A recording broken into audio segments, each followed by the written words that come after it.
Allow me to set the scene. Interior, your garage. After a long driving session, it's time to let the Roadster hibernate for the winter, or maybe swap to some winter tires.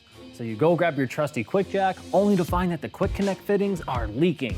With frustration in your voice, you exclaim, "Great, now what?"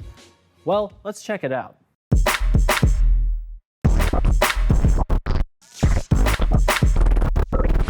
Hey everyone, I'm Ryan and welcome back to Quick Tips.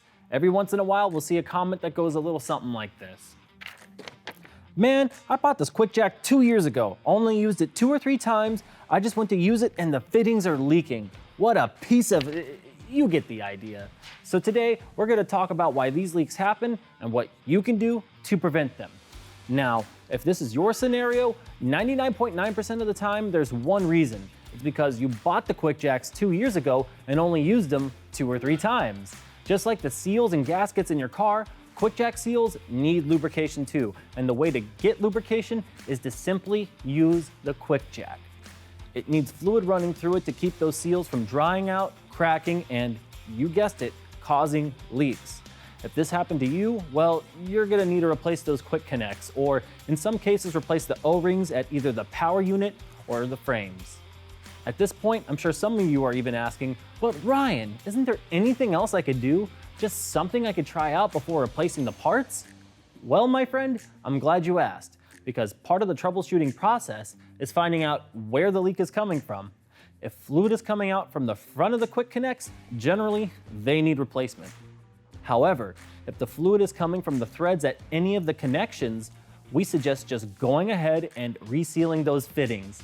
This means taking off those fittings and going back through the setup process, making sure to use the thread sealant where applicable and tighten the fittings as directed, including letting the sealant cure for a full 24 hours.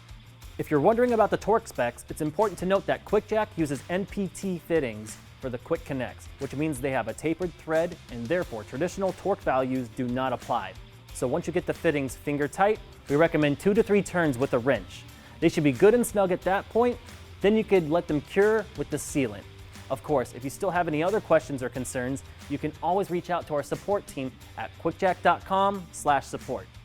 Lastly, for those who have not run into this issue, let this be a cautionary tale. To keep your QuickJack running leak-free for years, just make sure to follow the directions for setup, and most importantly, use the lift. We recommend not going any more than 3 months or so without cycling it a few times. Just think of it as a good excuse to keep up with your tire rotations if you don't have anything else to work on. Now, with the frustration alleviated, you can get back to your regularly scheduled wrenching. We certainly hope this helps you out, and remember, you can always download the latest version of the manual at quickjack.com.